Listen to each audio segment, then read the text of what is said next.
Nombre, chapitre 29. Le premier jour du 7e mois, vous aurez une sainte assemblée. Vous n'effectuerez aucun travail pénible. Ce jour sera proclamé parmi vous au son des trompettes. Vous offrirez en holocauste dont l'odeur est agréable à l'Éternel un jeune taureau, un bélier et 7 agneaux d'1 an sans défaut. Vous y joindrez l'offrande de fleurs de farine pétrie à l'huile, 6 litres et demi pour le taureau, 4 litres et demi pour le bélier et 2 litres pour chacun des 7 agneaux. Vous offrirez un bouc en sacrifice d'expiation, afin de faire l'expiation pour vous. Vous offrirez ces sacrifices, en plus de l'holocauste mensuel et de l'offrande végétale qui l'accompagne, ainsi que de l'holocauste perpétuel et de l'offrande végétale et des offrandes liquides qui l'accompagnent, d'après les règles établies. Ce sont des sacrifices passés par le feu dont l'odeur est agréable à l'Éternel. Le 10e jour du 7e mois, vous aurez une sainte assemblée et vous vous humilierez. Vous n'effectuerez aucun travail. Vous offrirez en holocauste dont l'odeur est agréable à l'Éternel un jeune taureau, un bélier et 7 agneaux d'1 an sans défaut.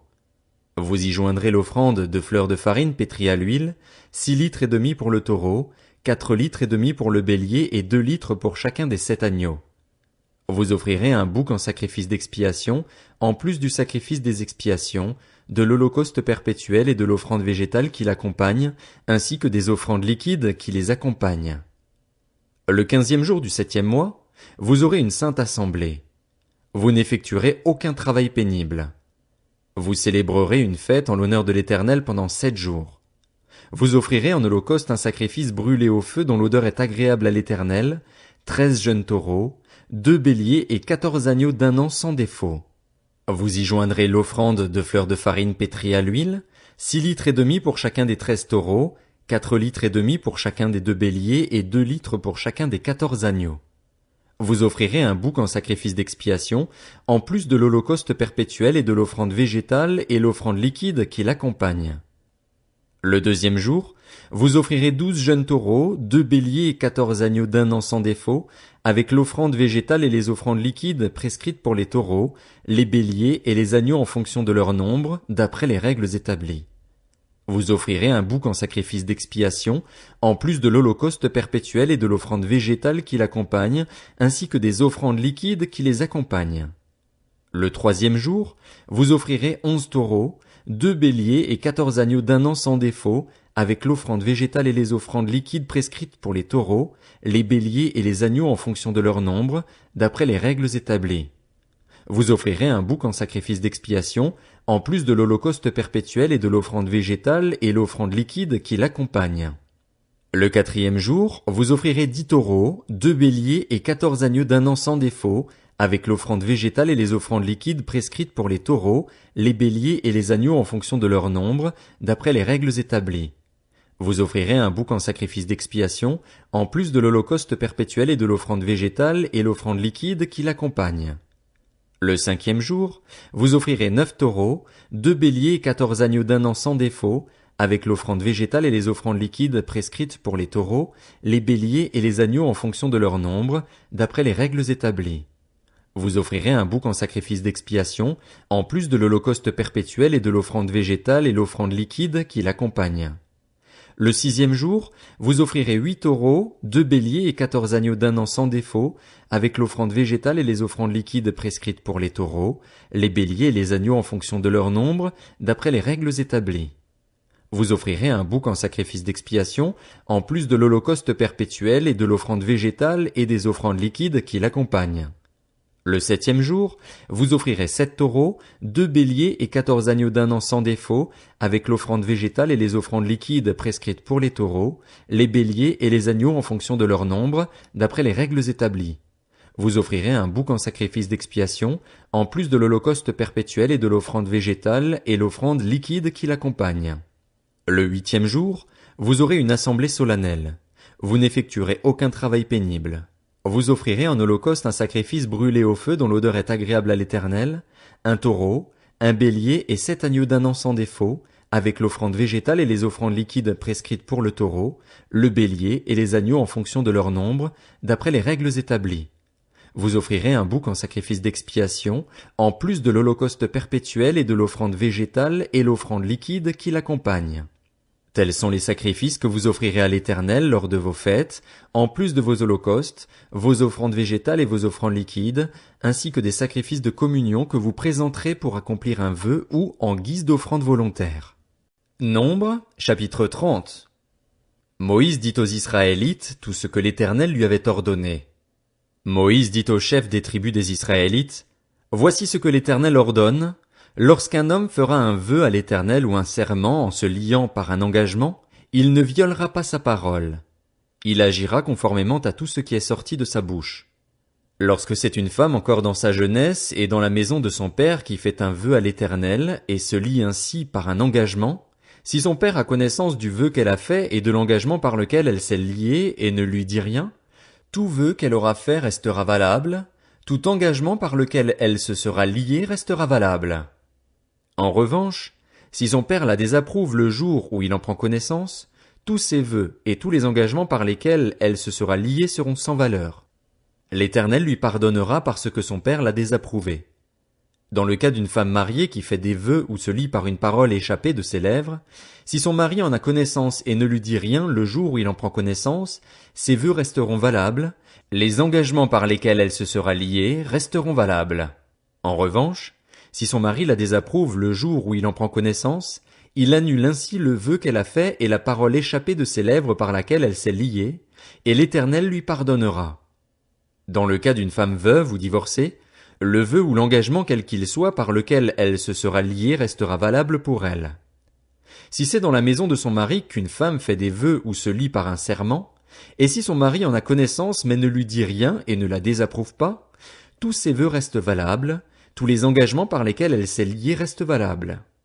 En revanche, si son mari les annule le jour où il en prend connaissance, tout vœu et tout engagement sorti de ses lèvres sont sans valeur.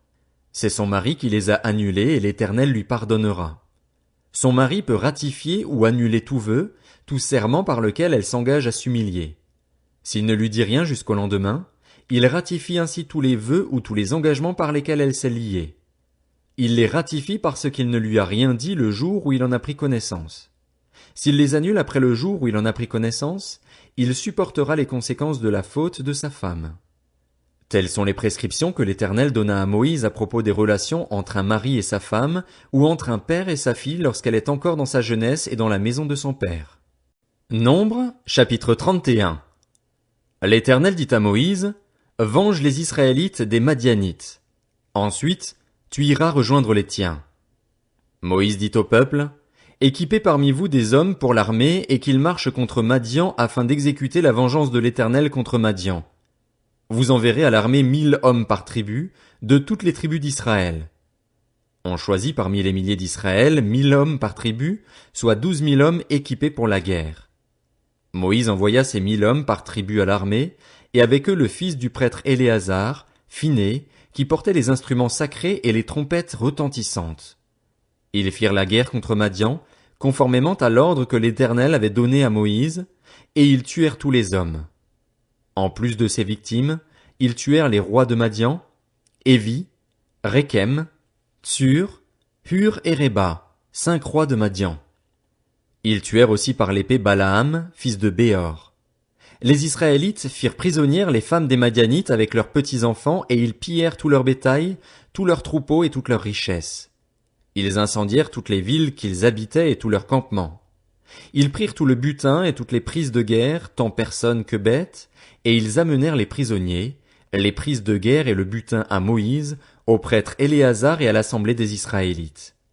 Ceux-ci campaient dans les plaines de Moab près du Jourdain, vis-à-vis de Jéricho. Moïse, le prêtre Éléazar et tous les princes de l'assemblée sortirent du camp à leur rencontre. Moïse s'irrita contre les commandants de l'armée, les chefs de milliers et les chefs de centaines qui revenaient de l'expédition. Il leur dit, « Comment? Vous avez laissé la vie à toutes les femmes? Ce sont justement elles qui, sur le conseil de Balaam, ont entraîné les Israélites à commettre l'infidélité envers l'Éternel, dans l'affaire de Péor. » Alors un fléau a éclaté dans l'assemblée de l'Éternel. Maintenant, tuez tout garçon parmi les petits-enfants et tuez toute femme qui a connu un homme en couchant avec lui. Mais laissez en vie pour vous toutes les filles qui n'ont pas connu le lit d'un homme. Quant à vous, campez pendant 7 jours hors du camp. Tous ceux parmi vous qui ont tué quelqu'un et tous ceux qui ont touché un mort se purifieront le 3e et le 7e jour, ainsi que vos prisonniers. Vous purifierez aussi tout vêtement, tout objet en cuir ou en poil de chèvre et tout ustensile en bois. Le prêtre Éléazar dit aux soldats qui étaient allés à la guerre, « Voici ce qu'ordonne la prescription que l'Éternel a transmise à Moïse. L'or, l'argent, le bronze, le fer, l'étain et le plomb, tout objet qui peut aller au feu, vous le ferez passer par le feu pour le rendre pur. Mais c'est par l'eau de purification que sera purifié tout ce qui ne peut pas aller au feu, vous le ferez passer dans l'eau. Vous laverez vos vêtements le 7e jour et vous serez purs. Ensuite, vous pourrez entrer dans le camp. » L'Éternel dit à Moïse, « Fais, avec le prêtre Éléazar et les chefs de famille de l'assemblée, le compte du butin, des prises de guerre, tant personnes que bêtes. Partage les prises de guerre entre les combattants qui sont allés à l'armée et toute l'assemblée. Sur la part des soldats qui sont allés à l'armée, tu prélèveras une part pour l'Éternel à raison de 1 sur 500, tant des personnes que des bœufs, des ânes et des brebis. Vous le prendrez sur leur moitié, et tu le donneras au prêtre Éléazar comme une offrande à l'Éternel.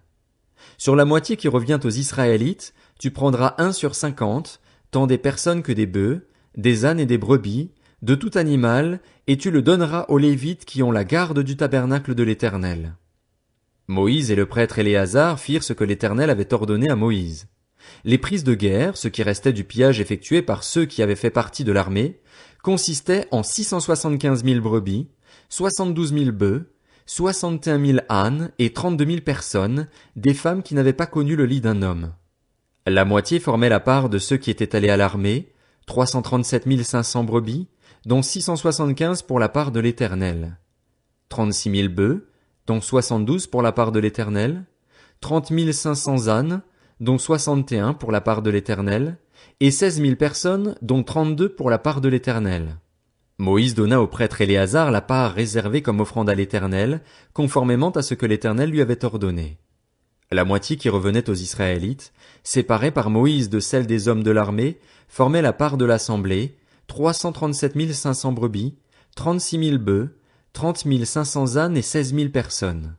Sur cette moitié qui revenait aux Israélites, Moïse prit 1 sur 50, tant des personnes que des animaux, et il le donna aux Lévites qui ont la garde du tabernacle de l'Éternel, conformément à ce que l'Éternel lui avait ordonné.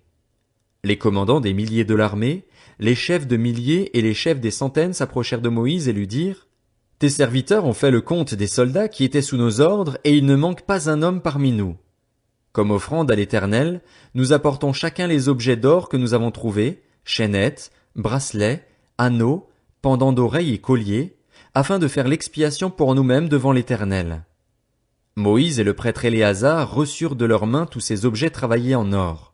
Le poids total de l'or que les chefs de milliers et les chefs de centaines présentèrent à l'Éternel en offrande faite à titre de prélèvement était de 190 kilos. Les hommes de l'armée gardèrent chacun leur butin. Moïse et le prêtre Éléazar prirent l'or des chefs de milliers et des chefs de centaines et l'apportèrent à la tente de la rencontre, comme souvenir pour les Israélites devant l'Éternel.